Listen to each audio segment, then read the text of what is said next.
الجميل انه اول تجربه لنا في الجهاز في خرفكان. التصوير في اعماق خرفكان سبق وايد ناس صوروا، بس هذا الجهاز الدرون المائي هذا اول مره نجربه احنا، وان شاء الله تكون تجربه حلوه عقب افلامك فهد كلها مطعمه بلقطات ان شاء الله باذن الله في الاعماق ان شاء الله.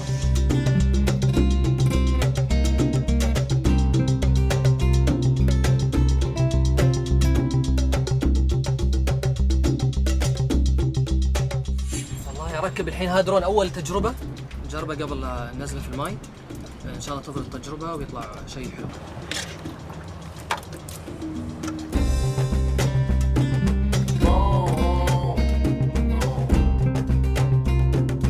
كاميرا شبه برمائيه راح نخليها باعماق البحر، وراح نشوف قوه الكاميرا تصويره في القاع البحر.